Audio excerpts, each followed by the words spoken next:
In a village nestled among rolling hills, life moved at a steady, simple pace. The people were hardworking, tending to their fields and shops from sunrise to sunset.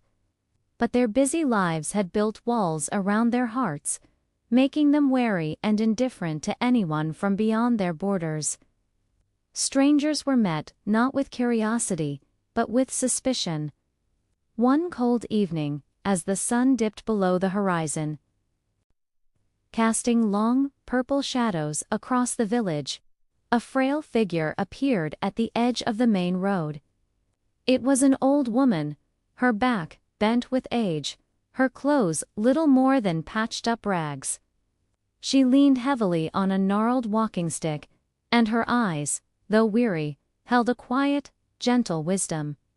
She was a beggar, a traveler with nowhere to go, seeking a moment of compassion in a place that had seemingly forgotten its meaning.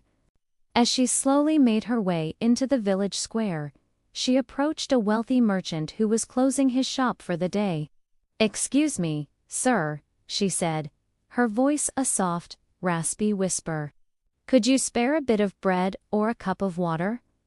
I have traveled a long way and have nothing." The merchant barely glanced at her. He scoffed, "I have my own family to feed.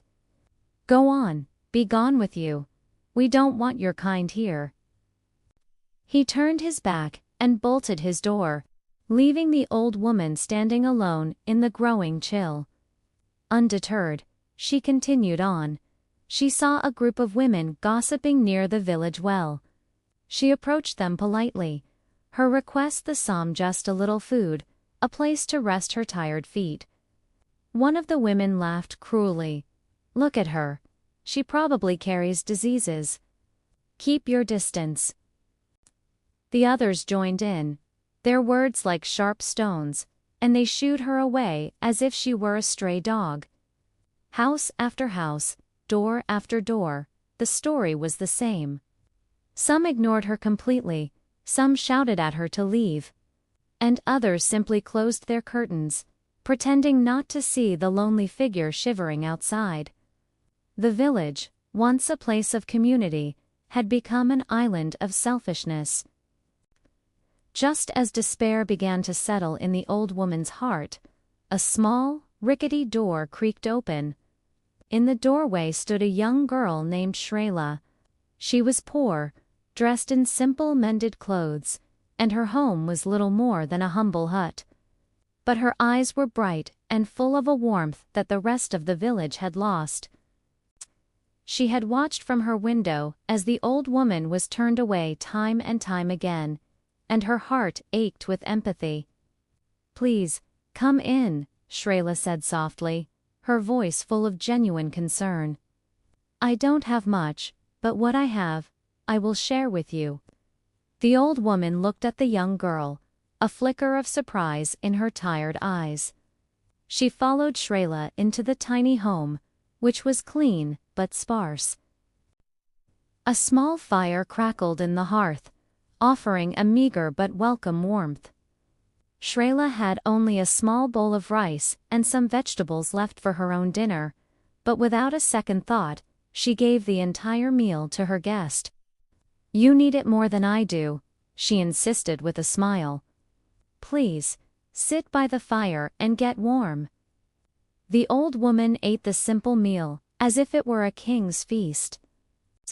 She didn't say much, but she watched Shrela with a profound, knowing gaze. After she finished eating, Shrela prepared a small pallet of straw and blankets by the fireside. "It's not much," the girl apologized, "but I hope you can rest comfortably." The old woman simply nodded, a gentle smile gracing her lips. "You have a kind heart, child," she whispered. "A kindness that is rarer and more valuable than all the gold in the world." With that, she lay down to rest, and a peaceful silence filled the small hut. The next morning, Shrela awoke to a strange and beautiful light filling her home. She looked towards the hearth where the old woman had been sleeping. But the frail, ragged beggar was gone. In her place stood a magnificent figure, radiating an ethereal glow. She was no longer old and weak, but was a celestial guardian, a divine being whose eyes shone with the wisdom of the ages. Shreyla stared in awe, completely speechless. The guardian smiled warmly at her. "Do not be afraid, Shreyla," she said, her voice now clear and melodic. "I came to this village disguised as a beggar to test the hearts of its people. I wanted to see if compassion still existed in a world consumed by self-interest. In all this village, only you showed me kindness. You, who have so little, gave everything you had to a stranger, expecting nothing in return." The guardian then raised her hand. "For your pure and selfless heart, you shall be rewarded." She pointed to the small, empty rice jar in the corner of Shreyla's hut. "From this day forward," she declared, "this jar will never be empty. No matter how much rice you take from it, it will always be full, ensuring you, and those you choose to share with, will never go hungry again." With a final, benevolent smile, the guardian began to fade, her lights softly receding. Before she vanished completely, her voice echoed through the village, a message for all to hear. True wealth is not what you keep, but what you give. Treat every person, no matter their appearance, with kindness and respect, for you never know when you are in the presence of a guardian in disguise. As the sun rose higher, the villagers emerged from their homes, drawn by the lingering, magical light. They saw Shreyla standing in her doorway, her small hut now feeling strangely sacred. The news of the magical rice jar spread like wildfire. The merchant, the women at the well, and all the others who had turned the old beggar away, were filled with shame and deep regret. They had been given a test, and had failed miserably, blinded by their selfishness. They had missed their chance to receive a blessing, but more importantly, they realized they had lost a piece of their own humanity. From that day on, the village was a changed place. The people, humbled by their lesson, began to open their hearts and their homes. They learned from Shreyla's example, sharing what they had, and treating strangers with the kindness and dignity they deserved. Shreyla, with her endless supply of rice, became a source of hope and generosity, feeding not just herself, but anyone in need. Her simple act of compassion had not only brought her a magical gift, but had transformed her entire community, reminding them all that the greatest rewards in life come from a kind and open heart.